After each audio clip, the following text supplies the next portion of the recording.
ولدي كان أقول عن حل خيو بحمام مخنيات أبوش تشدشتور حتى خاتاتيلهم كابز علم بموت استفاليني ولدي انتسأن قوار 3 عامات يزنبركو بزعوا ولدي يذكروا حيوات أين برنن كندما بسباتيو أتم أي سنقراني أنا طرح يولادهم حاويخون حفتي بالليل أفت أوان كعبين نزخل بيتسب سلسي نبرا أتوم قربا بالتنايم أب حدا هزانات معبي عداري كعبيني لهم سوسادوني اتتكال أخل قرب سلسي نبرو ولدي زقدفو حفت النبرة تتكامت نخاوني لهم بمحساب أتناي ولدي قزا بسمي بمقبار أتنبرات شيطان نابز نبرا ناي ولدي أكاونت ويدما حساب بمئتاو بسمي أقمتو لي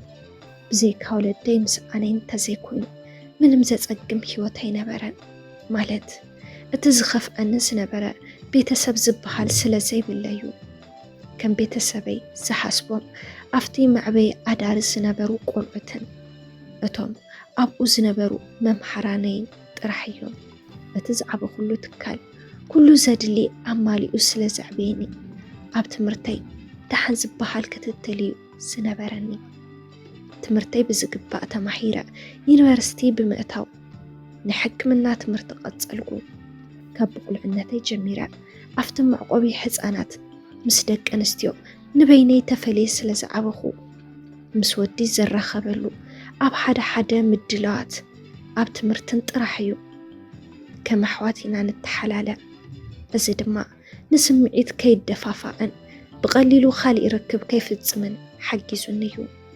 اتتكال بزي فلطو نابز خونا مخاد أي كالن بزقبا كتتل سلا زقبرلنا كاب كلو نجر قطوباتن لأدار تمحارو كمر أيامو ديلينا تاجرنا نوسر سنبرنا بتمرتي يخون بسنا مقبار زحشناينا سنبرنا أزدما نايتي زعبينا تكال صحرن دخامنيو مخنياتو مبسحتي مبقسي فقري بقرب زمت سلازخونا أنا دما كم تتقلي زعبخو أفتي يونيفرستون سلامركو معبياي بحري بقليلو مقيار سلازيك عالقو بقليلو أودات نخق قراربوني أزيو خبدوم نبرا كم إلهي يزقد سألقو كنا تاتيريهم زيئا معسكرد عن دابلو يوم بروحو أيز قرفون سنبرو دفيرو ززاربا نودي تقدسو نابيوتي كأتلو مسوقتي زخفلة أفكاري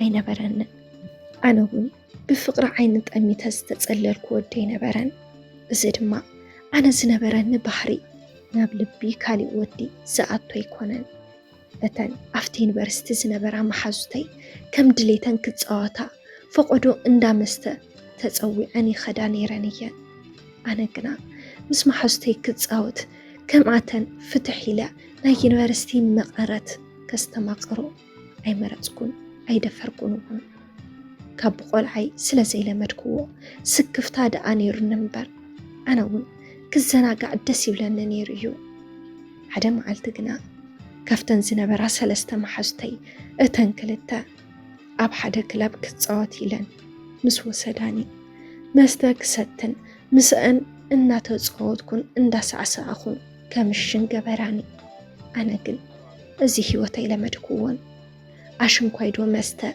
ديعي مس قنا خيد عمكو نايتن دا مستا درفن زنبرا ناي مبرحتن دمكتن سلا زرب بشاني رأسين منفسين يلواوطيو أفتم عالتقل قدن مساي كتخدلكي مسبلاني مس أنكركو أنا خصتي تسيبلن مستون بزو حيستن زنبركو أتن محازوتي كنا نعي كونيلن كسكران زحاسباي مسلا برجقو اندال ألاين زقبلان زنبرا كم قلنا بلكو قس بقس أنا ون اندا سخركو مزأخو اتزقبرو زنبركو ولا كوان اشتن زرد أنن تنبرا قنا كمزي كاب أسور استفتحخو زلخو يمسلني نتزانت زدلخو عينات كوينة اتحيساب من كم زخفلو أني فلتكون بعلانية كسات تزقبران زنبرا ከባና ርሕቕ ኢሉ ተመዓዳድዩ ዝከታተለና ዝነበረ ሓደ ወዲ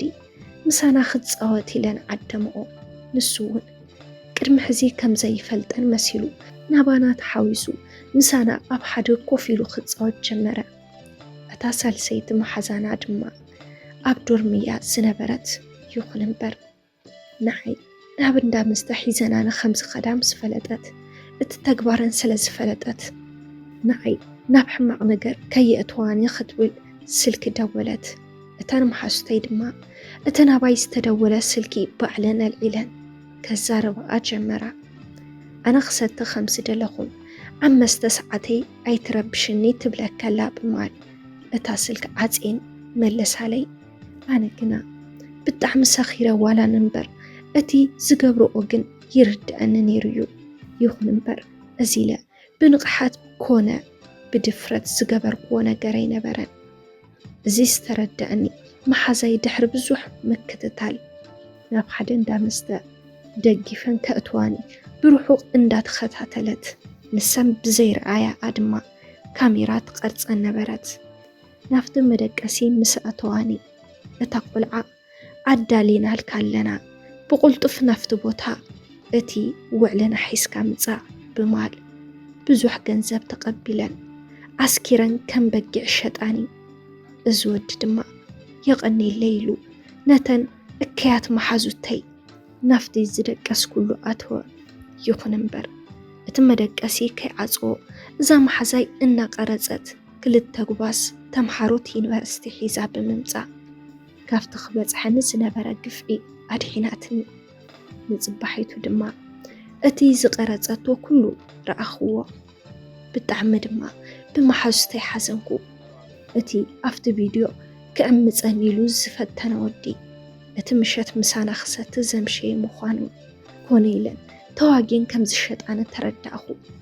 ንዓይ ጥራሕ ዘይኮነስ ከምዚ ኸማይ መሳኺን ኣዋልድ ከምኡ እንዳገበራ ንዘይፈልጥኦ ኣወዳት ብገንዘብ እንዳሸጣ ኣደዳ ሕማምን ጥንስን ኣቃሊዐን እየን።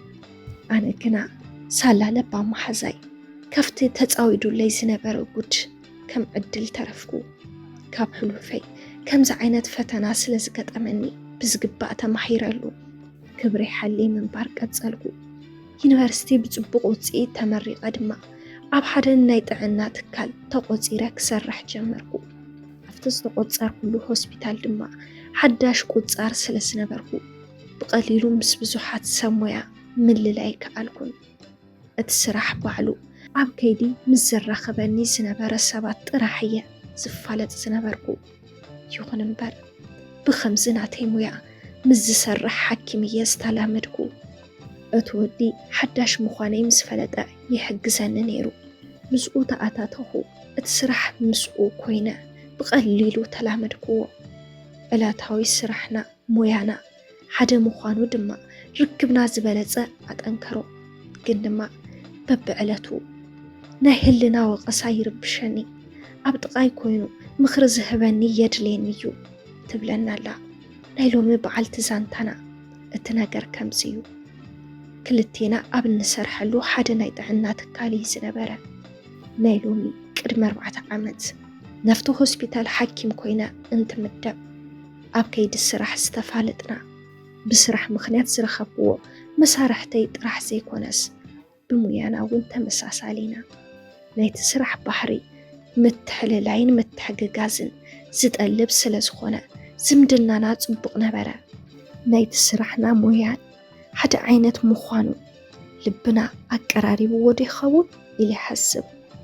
ካብ ዝተፋለጥናለን መዓልትታት ናይ ሓሳብ ልውውጥና ጠንኪሩ ቀልድና ኣዝዩ ሰሓብን ሓሳብ ተሰሚዑኒ ኣብ ዝሓፀረ ግዜ ናይ ልቢ መሓዙት ኮይና ካብ ዕለት ናብ ዕለት እንገብሮ ምንቅስቃሳት ምቅርራብና ዝፈጠሮ ምሕዝነት ስጡም ክኸውን ከኣለ። ካብ ንፈላለየሉ ብሓደ ንውዕለሉ ግዜ ስለ ዝበዝሐ ብዛዕባ ስራሕና ከምኡ ኢልና ድማ ብዛዕባ ውልቃዊ ህይወትና ንዕልል ነርና። ብስራሕ ምኽንያት ኣብ ሓደ ሆስፒታል ብሕክምና ሞያ ጥራሕ ዘይኮነስ ክልቴና ናይ ስራሕ ምድብና እውን ብሓደ ስለ ዝኾነ ውዕሎና ይኹን ምምሳይና ብሓባር እዩ። ምሳሕ ክንበልዕ ቡን ክንሰቲ ሓቢርና ኢና ንኸድ። ካብ ገዛ ናብ ስራሕ ቦታ እውን ብናይ ትካል መኪና ስለ ንጥቀም ዝነበርና ስልኪ ተደዋዊልና ብሓደ ተሳፊርና ንጓዓዝ። ኮታስ ኩሉ ምንቅስቃስና ብሓደ እዩ ዝነበረ።